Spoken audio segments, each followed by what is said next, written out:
Hi అండి, నమస్తే. నేను మీ Lakshmi. Welcome back to my channel. Friends, ఈరోజు మన వీడియోలో స్పెషల్ రెసిపీ వచ్చి రవ్వ దోశ. రవ్వ దోశని ఎలా తయారు చేస్తే మనకి క్రిస్పీగా హోటల్ స్టైల్లో వస్తుందో ఈరోజు వీడియోలో చూసేద్దాం.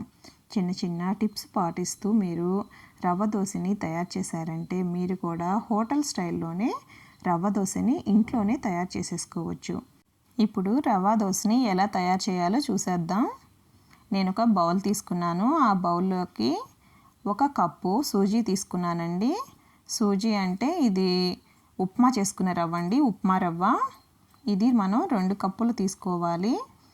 మీరు చేసుకునేటప్పుడు 1 కప్పు తీసుకుంటారు కదా, అదే కప్పుతో 2 కప్పులు తీసుకోండి బొంబాయి రవ్వని. మనం ఏ కప్పుతో అయితే బొంబాయి రవ్వ తీసుకుంటామో అదే కప్పుతో 1 కప్పు మైదా పిండి తీసుకోవాలి. అలాగే అదే కప్పుతో బియ్యం పిండి కూడా తీసుకోవాలి. ఇప్పుడు దీనిలో సన్నగా తరిగిన ఉల్లిపాయలు వేసుకుంటున్నాను.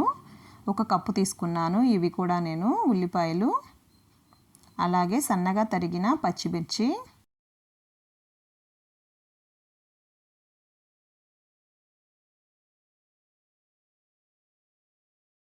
అలాగే రుచికి సరిపడా సాల్ట్, జీలకర్ర 1 పెద్ద టీ స్పూన్ తీసుకుంటే సరిపోతుందండి. జీలకర్ర కూడా వేసేసుకున్న తర్వాత అల్లం సన్నగా తరిగాను. 1/2 ఇంచ్ ముక్క తీసుకొని సన్నగా తరిగాను. ఆ అల్లం ముక్కలను కూడా వేసుకోవాలి. ఇప్పుడు దీనిలో పల్చగా చేసుకున్న మజ్జిగ, నేను పెరుగుని మజ్జిగలాగా చేసేసుకున్నాను. ఆ మజ్జిగతో కలుపుతున్నానండి. మనం మజ్జిగ కలిపే ముందు ఒకసారి మనం వేసుకున్న పిండిలు మొత్తం కలిసేలాగా అల్లం ముక్కలు, ఉల్లిపాయ ముక్కలు, పచ్చిమిర్చి ముక్కలు అన్నీ వేసాం కదా, అవన్నీ కూడా కలిసేలాగా ఒకసారి కలుపుకొని ఆ మజ్జిగ మొత్తం వేసేసుకోవాలి.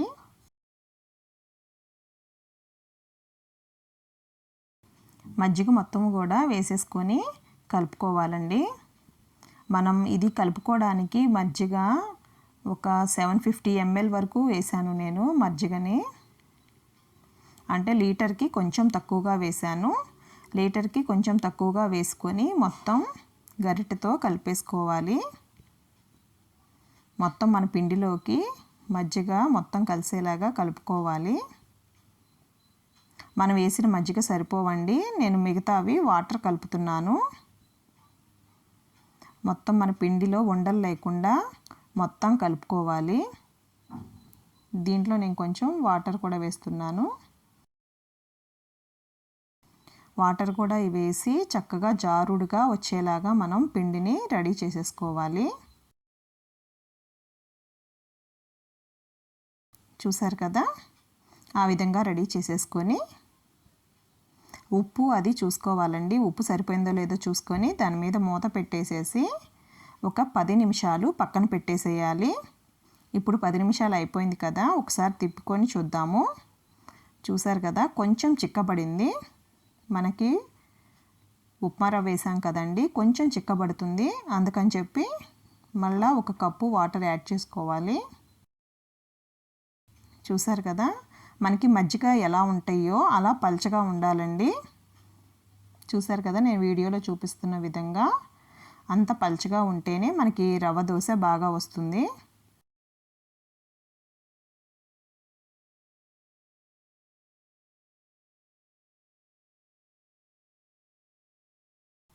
మన బ్యాటర్ అట్లా వాటర్ లాగా ఉంటే గనక మనకి రవ్వ దోశలు పర్ఫెక్ట్గా వస్తాయండి. ఇప్పుడు మనం దోశలు వేస్తాం కదా, దోశలు వేసేటప్పుడు అట్లా తిప్పేసేసి కొంచెం అట్లా ఆగిన తర్వాత పైన తీసేసుకొని మనం దోశలాగా వేసుకోవాలన్నమాట. ఇప్పుడు ప్యాను హీట్ ఎక్కింది కదా, దీంట్లో ఇప్పుడు నేను చెప్పే టిప్ ఏంటండి, ఫస్ట్ మన దోశ ప్యాను చాలా వేడిగా ఉండాలి. అలాగే మనం దోశ వేసేటప్పుడు ఒక్కసారి పిండిని కలుపుకొని, చూసారా నేను వీడియోలో చూపిస్తున్న విధంగా దోశలు పోసుకోవాలి. మనం నార్మల్ దోశలు పోసినట్లుగా ఈ దోశలు మనం పోసుకోకూడదు. చూసారు కదా, నేను వీడియోలో చూపిస్తున్న విధంగా కొంచెం కొంచెం పిండి తీసుకొని మనకి దోశ షేప్ వచ్చేలాగా పోసుకోవాలి. మనకు అలా హోల్స్ ఉంటేనే మనకు దోశ చక్కగా కాలుతుంది, క్రిస్పీగా కూడా వస్తుంది. రవ్వ దోశ ఎప్పుడూ కూడా మనం వేసిన కంపల్సరీగా చాలా హీట్ ఉండాలి. మనకి కింద ఫ్లేమ్ కూడా మనం పెట్టిన పేనం మొత్తంకి వచ్చేలాగా ఉంటే గనక మనకి దోశ చాలా క్రిస్పీగా వస్తుంది. అదొకటి కంపల్సరీగా మీరు చూసుకోవాల్సి ఉంటుందండి. ఈ దోశలు వేసేటప్పుడు మనకి ఫ్లేము మధ్యలో వరకే వచ్చిందనుకోండి, మనకి దోశ అనేది మొత్తం కాలకుండా ఆ మధ్యలో వరకే కాలుతుంది. అందుకని అదొక్కటి మాత్రం మీరు కంపల్సరీ చూసుకోవాలి. చూసారు కదా, ఆ హోల్స్ వరకు మనకి బ్రౌన్ కలర్లో వచ్చింది కదా. అట్లా వచ్చింది అంటే మన దోశ మొత్తము కూడా కాలిపోయింది అని అర్థము. ఇప్పుడు మనం ఇట్లాగే ఫోల్డ్ చేసుకోవచ్చు, కానీ నేను ఒక్కసారి దీన్ని బ్యాక్ సైడ్కి కూడా తిప్పుకొని, అంటే ఎక్సెస్ ఏమైనా పిండి ఉంటే గనక వెంటనే మనం ఒకసారి తిప్పడం వల్ల అది కూడా కొంచెం ఉడికిపోతుంది కదండి. అందుకని తిప్పాను నేను. మామూలుగా అయితే ఇట్లాగే ఉంచిపెట్టి ఫోల్డ్ చేసేసి తీసేయచ్చు. ఇంకా చూసారు కదా, మన రవ్వ దోశ రెడీ అయిపోయిందండి. ఇప్పుడు ఈ దోశను మనం ప్లేట్లోకి సర్వ్ చేసుకుందాం. ఇప్పుడు మనం నెక్స్ట్ దోశ వేసేటప్పుడు కూడా ఆ ప్యానాన్ని ఎప్పుడు హైలోనే పెట్టుకోవాలండి. మీరు రవ్వ దోశలు వేసినంతసేపు కూడా ఫ్లేమ్ హైలోనే ఉండాలి తప్పితే మనం తగ్గించుకోకూడదు ఫ్లేమ్ని.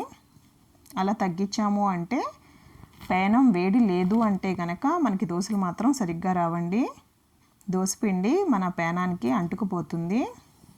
మీరు ఉల్లిపాయలు వేస్తున్నారు కదా, ఉల్లిపాయలు మనం పిండిలోనే డైరెక్ట్ కలపడం వల్ల దానికి బైండింగ్ లాగా వస్తుందన్నమాట.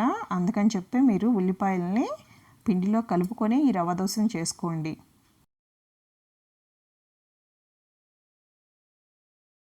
అలా చేసుకోవడం వల్ల మీకు దోశ అనేది అంటుకోకుండా చక్కగా వస్తుంది. చూసారు కదా, ఈ విధంగానే అన్ని దోశల్ని నేను రెడీ చేసేసుకున్నాను.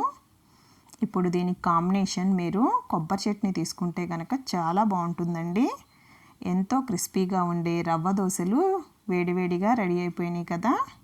చక్కగా కొబ్బరి చట్నీతో సర్వ్ చేయండి, చాలా టేస్టీగా ఉంటాయి. మీరు కూడా నేను చెప్పిన చిన్న చిన్న టిప్స్ ఫాలో అవుతూ ఈ రవ్వ దోశని చేస్తే కనుక క్రిస్పీగా హోటల్ మాదిరిగానే వస్తుంది. తప్పకుండా ఒకసారి ట్రై చేసి మీకు ఎలా కుదిరిందో నాకు కామెంట్ చేయడం మాత్రం మర్చిపోకండి. ఈ వీడియో మీకు నచ్చినట్లయితే కనుక ఒక లైక్ చేయండి, మీ ఫ్రెండ్స్కి షేర్ చేయండి.